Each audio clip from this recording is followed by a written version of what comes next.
the main secret of Princess Catherine's coronation dress. When the princess arrived at Westminster Abbey, in the dead of night, as London slept, history was rewritten inside Westminster Abbey. Catherine knelt before the Archbishop, and in a ceremony so secret even Camilla was unaware, a crown was placed upon her head. By morning, she was queen, and Camilla's reign as the monarchy's highest-ranking woman was over. Her furious reaction shook the palace to its core. This is the untold story of the night that shattered royal tradition and forever redefined power. The ancient discovery. The revelation that would transform the British monarchy forever began not in a palace or government office, but in the dusty archives of the Inner Temple, where constitutional lawyer Dr. Margaret Thornberry was conducting routine research on medieval succession laws for an academic paper that she never expected would change history. Her discovery of a previously overlooked statute from 1347 would prove to be one of the most significant legal findings in modern British constitutional history. The document, written in archaic Latin and filed among hundreds of similar medieval legal texts, contained a provision that had been forgotten for over 6 centuries. The statute, enacted during the reign of Edward III, established emergency succession protocols that could bypass normal coronation procedures during times of constitutional crisis or royal incapacity. Dr. Thornberry's initial reaction was skeptical disbelief, assuming that such an important law would have been discovered and discussed by previous generations of legal scholars. Her verification process took 3 weeks of meticulous cross-referencing with other historical documents, consultations with medieval Latin experts, and examination of the original parchment using advanced forensic techniques that confirmed its authenticity beyond any possible doubt. The implications of her discovery were so profound that she initially hesitated to share her findings, understanding that such information could fundamentally alter the balance of power within the British constitutional system. The statute's key provision allowed for immediate coronation and full royal authority to be granted to the heir apparent's spouse during periods when the reigning monarch was incapacitated and normal succession procedures could not be followed due to emergency circumstances. The medieval lawmakers had envisioned situations such as warfare, plague, or other crises that might require rapid transfer of royal authority without the lengthy preparations normally associated with coronation ceremonies. Dr. Thornberry's decision to contact Prince William's legal team came after weeks of internal debate about the ethical implications of her discovery. Her understanding that such knowledge represented potential constitutional dynamite made her extremely cautious about how and when to reveal information that could reshape the monarchy's structure in ways that previous generations could never have imagined. The meeting between Dr. Thornberry and William's constitutional advisors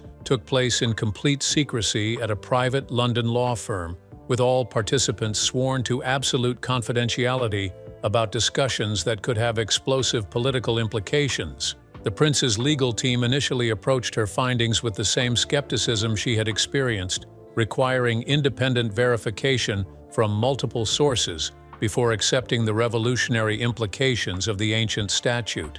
William's personal reaction to learning about the medieval law was reportedly one of fascination, mixed with concern about the potential consequences of such knowledge. His understanding of constitutional history made him appreciate the significance of the discovery, while simultaneously recognizing the explosive potential for family and institutional disruption if such information became public knowledge without careful management. The decision to keep the discovery secret while exploring its practical implications required establishing a small circle of trusted advisors who could analyze the legal and political ramifications without alerting other members of the royal family or government officials who might have conflicting interests in how such information might be used in future constitutional crises. The verification process extended beyond simple historical authentication to include consultation with the most senior constitutional experts in Britain, all of whom confirmed that the medieval statute remained legally valid despite centuries of disuse.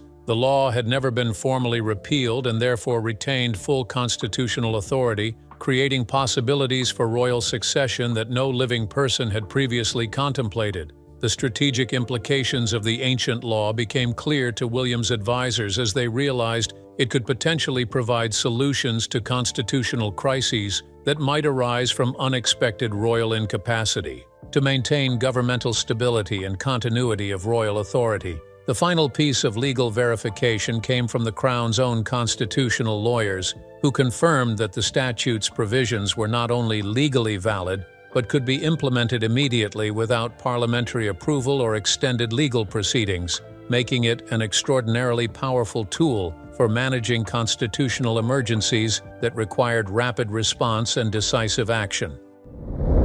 The constitutional crisis that would change the British monarchy forever began during what should have been a routine state visit to Germany. King Charles was scheduled to attend an economic summit in Berlin, a carefully planned opportunity to strengthen post-Brexit ties with European leaders. The first signs of trouble came mid-flight.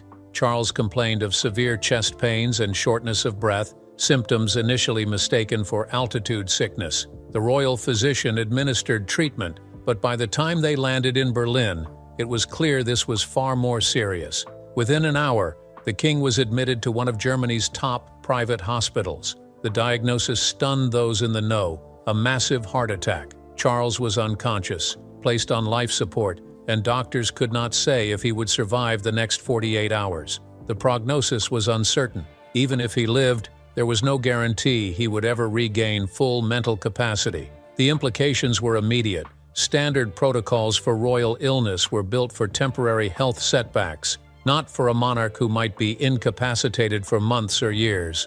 Secure messages flew between Berlin and London as officials faced a problem the current constitution had never truly prepared for: how to maintain royal authority when the sovereign could not perform his duties at all. Prince William was rushed to Berlin under extraordinary security. His presence was both personal and political.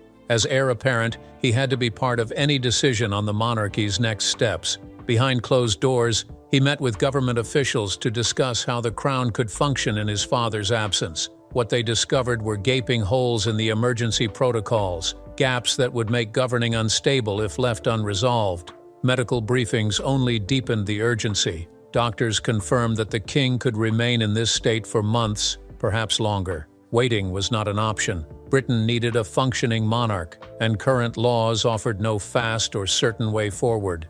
That was when Dr. Thornbury, a constitutional historian, presented a startling discovery: an ancient statute over 6 centuries old, allowing for emergency succession in times of royal incapacity. The law had been forgotten in modern times but was still technically valid. If invoked, it could authorize a coronation without the king's death or formal abdication. Suddenly, what seemed impossible had a legal pathway.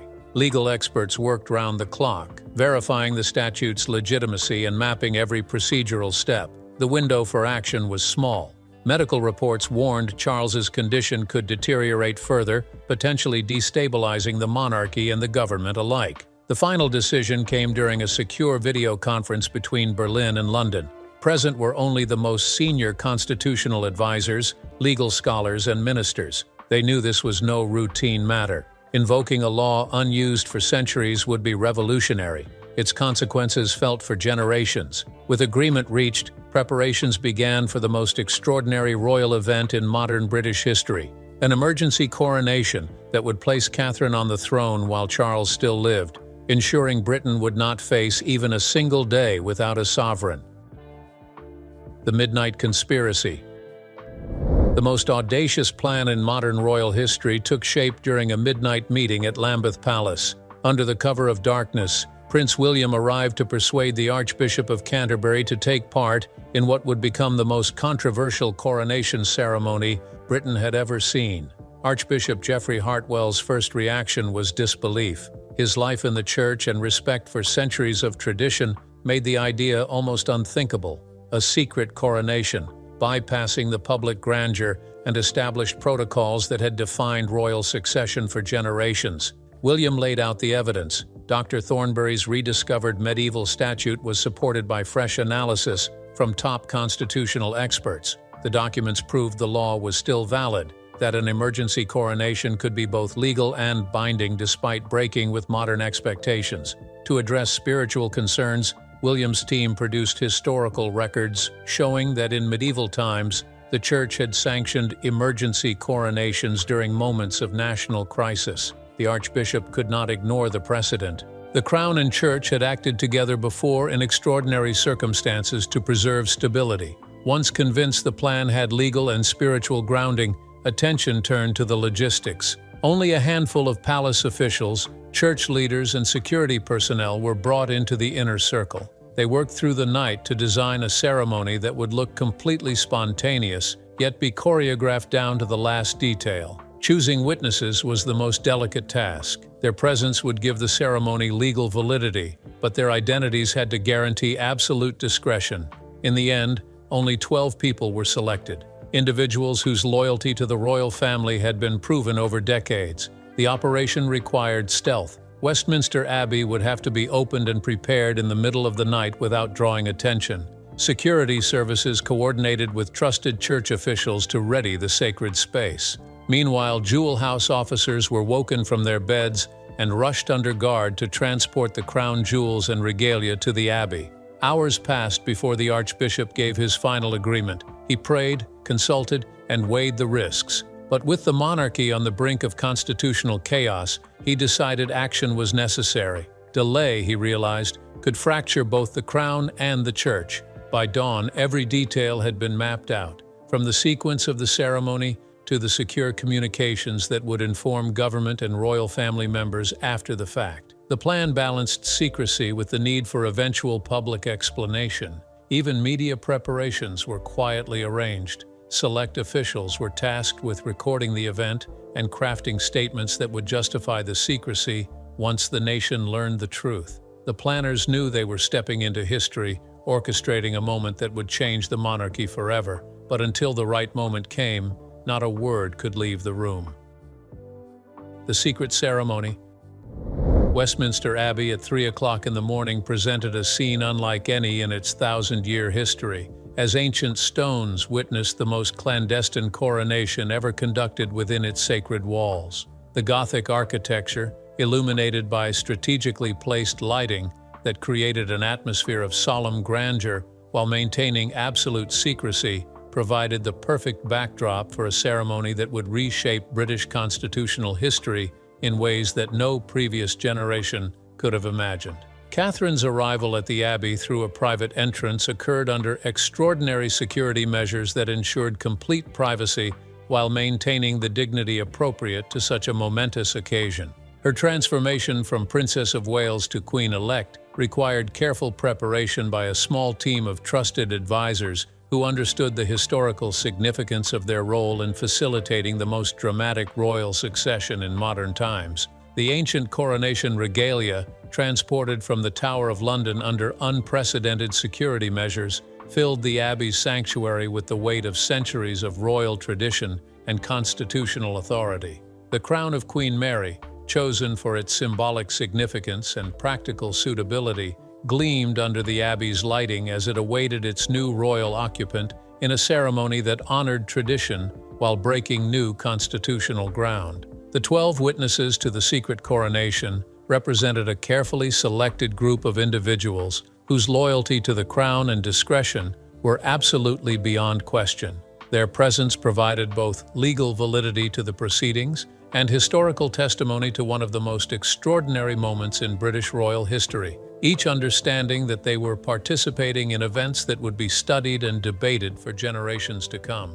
Archbishop Hartwell's conduct of the ceremony demonstrated his complete commitment to ensuring both spiritual authenticity and constitutional validity despite the unprecedented circumstances. His adaptation of traditional coronation liturgy to the unique requirements of the secret ceremony created a service that honored centuries of precedent while acknowledging the extraordinary nature of the current constitutional crisis. The moment when Catherine knelt before the Archbishop to receive the crown represented the culmination of weeks of secret planning and constitutional preparation.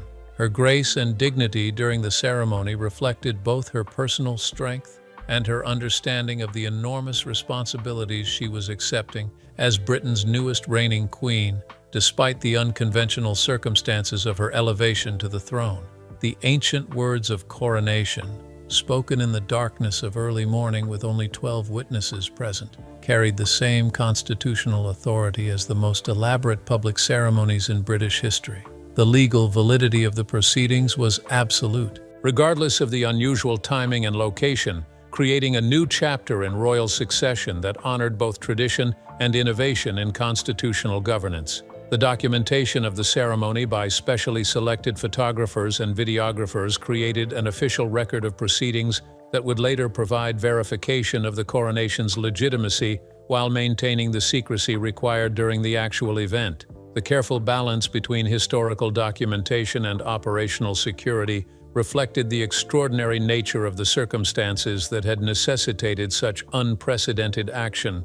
The spiritual significance of the ceremony was enhanced by the Archbishop's incorporation of special prayers and blessings that acknowledged both the unusual circumstances of the coronation and the divine authority traditionally associated with royal succession. The Church's role in legitimizing the proceedings provided crucial support for the constitutional validity of the emergency succession. The exchange of traditional coronation oaths between Catherine and the Archbishop created binding constitutional commitments that established her authority as reigning queen, despite the unconventional nature of her elevation to the throne. These solemn promises, witnessed by representatives of church and state, carried the full weight of centuries of royal tradition and legal precedent. The placement of the crown upon Catherine's head marked the precise moment when British constitutional history entered a new chapter, with the ancient ceremony creating legal and spiritual transformation that would reshape the monarchy's structure in ways that no previous generation had experienced. The weight of the crown symbolized not only her new authority, but also the enormous responsibilities she was accepting during a period of unprecedented constitutional crisis.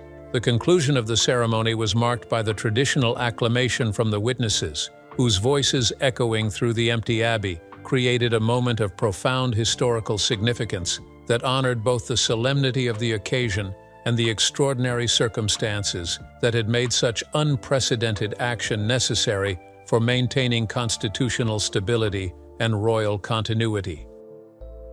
The Dawn Revelation. The morning that would change British history forever began in absolute silence. At exactly 6 o'clock, the palace moved with military precision, launching what insiders now call the most carefully choreographed communications operation in royal history. Their mission: reveal the most shocking royal secret in decades. Queen Catherine had already been crowned. This was not a decision taken lightly. For 3 days, senior palace officials had crafted every word, every frame, every phone call. The public would need both transparency and reassurance. The world would need to know that this extraordinary act, crowning a new monarch in the dead of night, was completely legal. At 6:15, a secure line rang in Downing Street. Prime Minister Elizabeth Hartwell, still in her robe, listened in stunned silence as the news was delivered. An emergency coronation. King Charles incapacitated. Princess Catherine now queen. Within minutes, she was on the phone with constitutional experts, demanding confirmation. The verdict was unanimous. It was unprecedented, but it was lawful. By sunrise, a statement was ready. Simple, unemotional. Her Majesty Queen Catherine was crowned during an emergency ceremony following His Majesty King Charles's sudden medical incapacity. No drama, no speculation, just fact. And yet behind those words was one of the most dramatic nights in modern royal history. Foreign leaders learned of the news before it reached the press. Ambassadors, presidents, and prime ministers received personal calls, ensuring the announcement came through official channels, not headlines. Then came the images,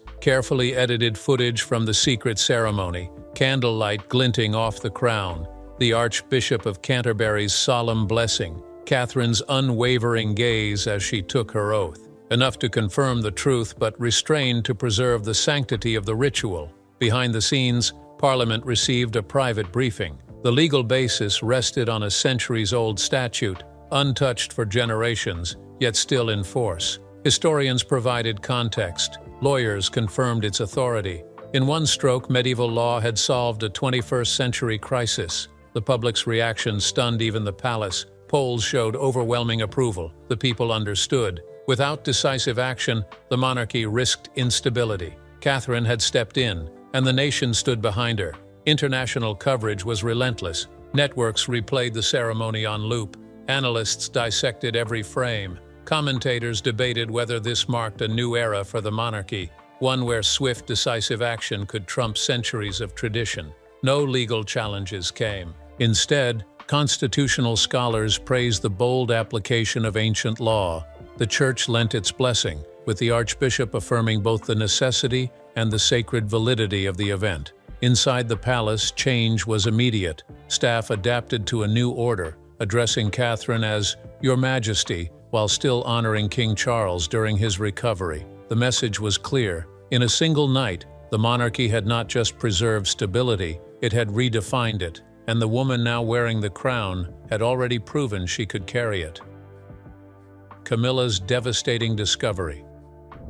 The moment that would change the royal family forever arrived at exactly 9:30 in the morning. In Camilla's private sitting room at Clarence House, her trusted private secretary, Lady Sarah Morrison, braced herself to deliver the news. She had known Camilla for decades, serving through the most turbulent years of her transformation from royal mistress to queen consort, but nothing compared to the weight of what she had to say now. 2 hours earlier, Lady Sarah had learned of Catherine's secret emergency coronation, a constitutional shift that instantly placed her above Camilla in the royal hierarchy. She spoke gently, but the words landed like stones. Camilla's reaction was silence, her eyes fixed on her secretary as if she had misheard. In a whisper, she asked Sarah to repeat it. When the truth was confirmed, the change in her expression told its own story. Her hands trembled. The woman who had fought for decades to secure her place now realized her status had been stripped away overnight.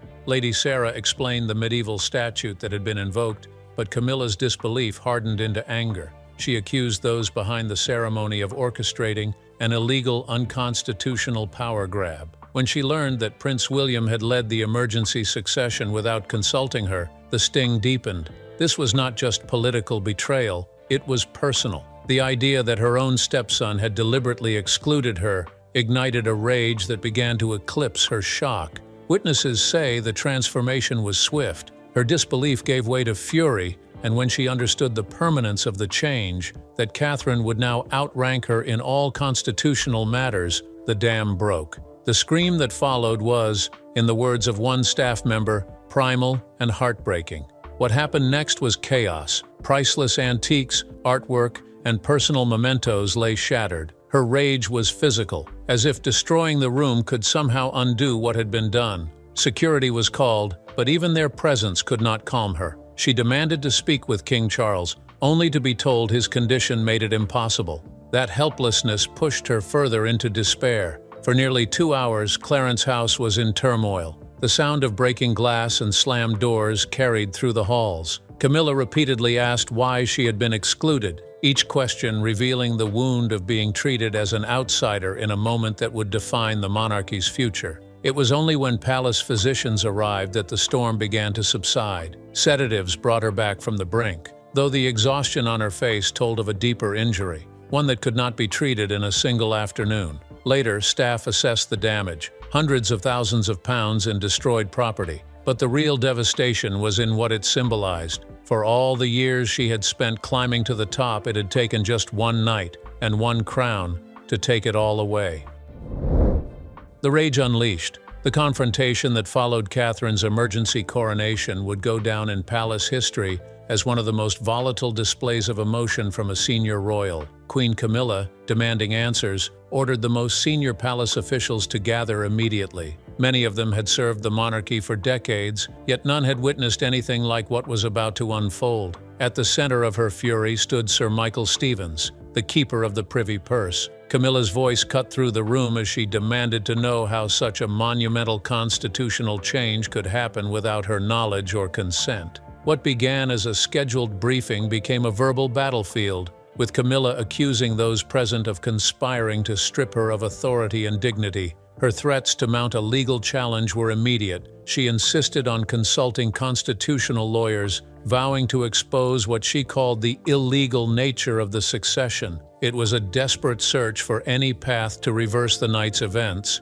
even as the constitutional experts present explained that the emergency coronation had been carried out with full legal authority under a still valid medieval statute. The more they explained, the more her disbelief hardened into rage. When it became clear there was no legal mechanism to undo Catherine's elevation, her composure shattered. Staff across Buckingham Palace heard her furious denunciations, calling the event a deliberate plot to undermine her legitimacy. In her anger, Camilla lashed out physically, attempting to damage official documents that outlined the legal foundation of Catherine's new role. Security officers, more accustomed to guarding royals from outside threats, found themselves protecting state papers from destruction by the Queen Consort herself. She demanded the coronation be reversed immediately, her voice rising as she insisted it could be undone by royal decree. Her grasp on the legal reality was eclipsed by her emotional need to preserve her status.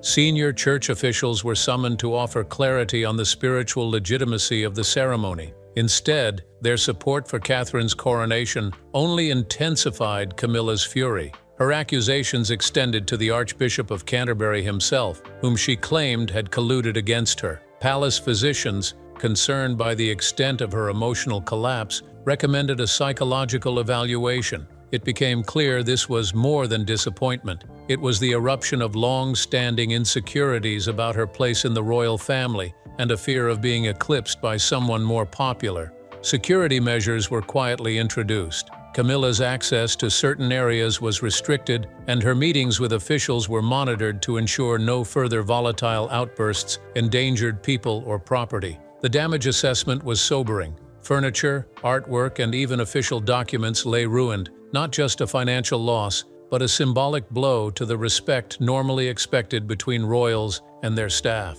Medical treatment followed, combining medication for immediate relief with counseling aimed at helping her process the irreversible reality of her diminished role. But for those who had been in the room that day, the memory of Camilla's rage and the sound of it echoing through the palace halls would never be forgotten.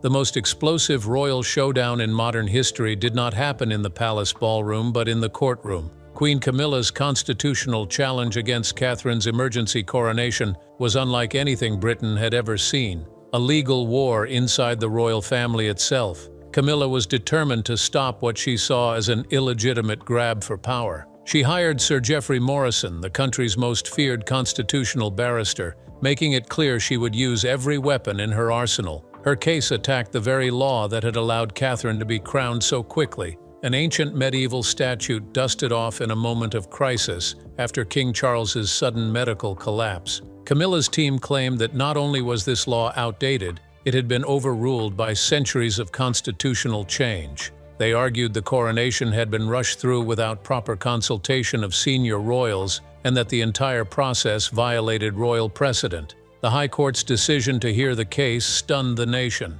Royal succession had always been above legal interference, 9 until now. For weeks, the courtroom became a stage watched by the world. Camilla's lawyers brought in historians to prove the medieval statute should no longer apply. The Crown's legal team countered with documents, testimony, and a devastating rebuttal from top constitutional scholars, proving the law was still valid and that every legal requirement had been met. Parliament itself waded in, passing an emergency resolution with overwhelming support to back Catherine's right to the throne. The Archbishop of Canterbury's testimony sealed the spiritual side of the argument, confirming that despite the secrecy and speed, the coronation was both legally and ceremonially sound. International experts weighed in, from Commonwealth jurists to European monarchists, and most sided with Catherine. They acknowledged the challenge was historic but agreed the emergency procedures were legitimate and necessary.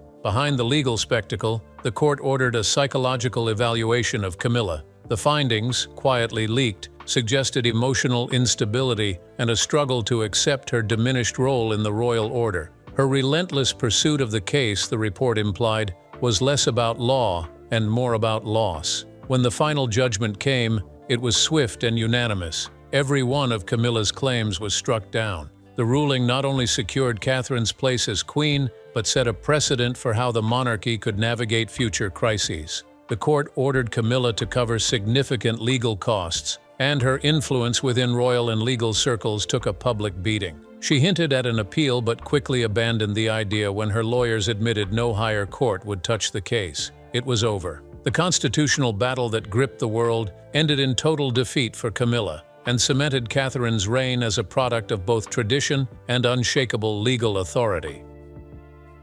The new royal order.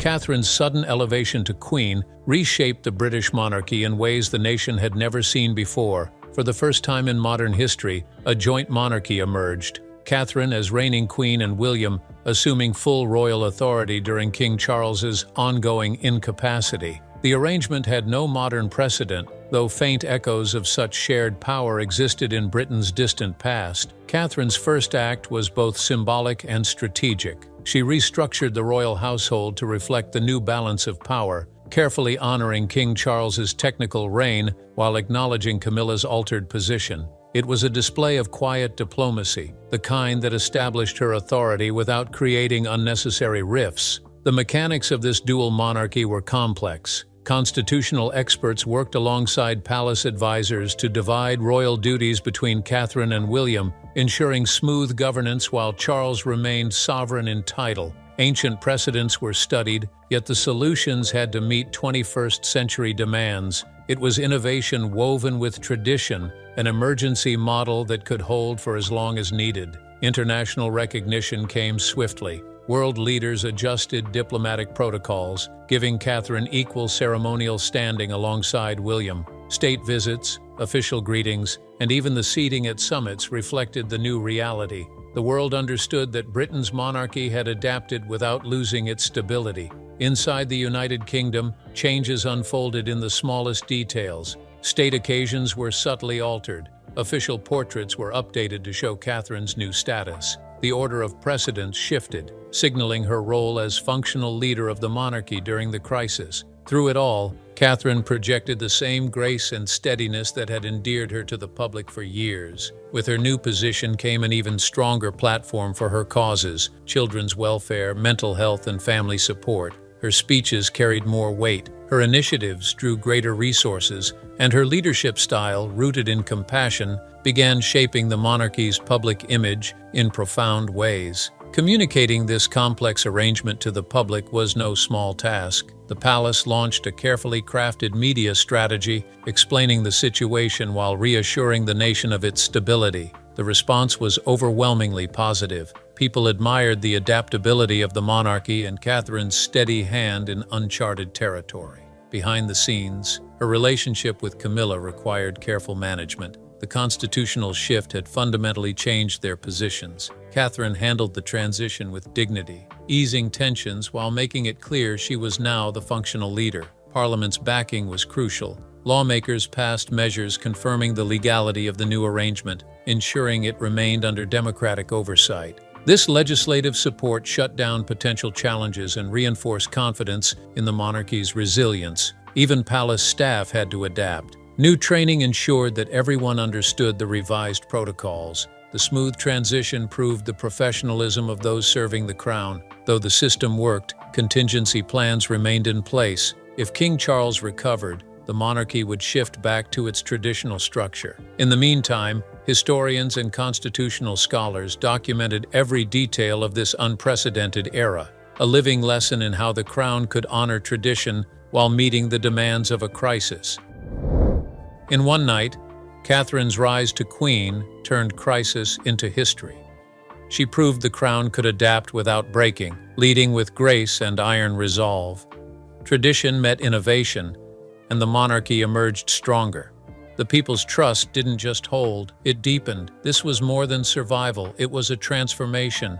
If you believe moments like this deserve to be remembered, share this video, subscribe, and join us as we reveal the untold truths behind the palace gates.